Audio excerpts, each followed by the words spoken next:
ફરિયાદનો જે આખો મામલો છે તેમાં જમીન પર પ્લોટ બનાવી દેનારની અટકાયત કરવામાં આવી છે।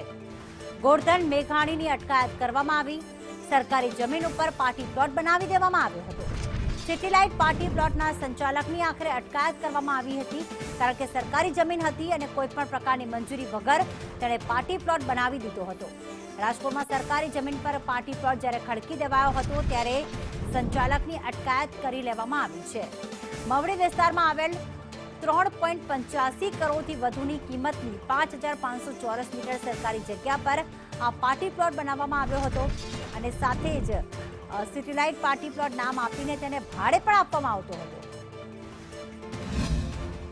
રાજકોટના મવડી વિસ્તારમાં આવેલી સરકારી જમીનની અંદર પાર્ટી પ્લોટના સંચાલક દ્વારા દબાણ કરી લેવામાં આવ્યું હોવાની કલેક્ટર તંત્રને જાણ થતા કલેક્ટર તંત્ર દ્વારા લેન્ડ ગ્રેબિંગનો ગુનો દાખલ કરવામાં આવ્યો છે। મવડી વિસ્તારમાં આવેલા સિટીલાઇટ પાર્ટી પ્લોટના માલિક દ્વારા સરકારી જગ્યા ઉપર દબાણ કરવામાં આવ્યું હતું। સ્થાનિક મામલતદારને આ મામલે જાણ થતા તેમના દ્વારા કાર્યવાહી કરવામાં આવી હતી, જેમાં 5500 ચોરસ મીટર સરકારી જગ્યા ઉપર પાર્ટી પ્લોટનું વધારાનું બાંધકામ ખડકી દેવાયું હતું। આ મામલે 2024ની અંદર નોટિસ ફટકારવામાં આવી હતી।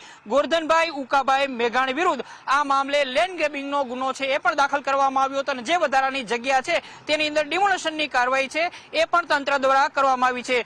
લેન્ડ ગ્રેબિંગનો ગુનો દાખલ કરાયા બાદ તાલુકા પોલીસ મથક દ્વારા ગોરધનભાઈ મેઘાણીની અટકાયત પણ કરી લેવામાં આવી છે। ઉલ્લેખનીય છે કે લગભગ 3.5 કરોડ કરતા વધુની કિંમતની આ સરકારી જગ્યા છે તેના ઉપર દબાણ કરીને ભાડે આપવા માટે પાર્ટી પ્લોટ છે તેનું સંચાલન કરવામાં આવતું હતું।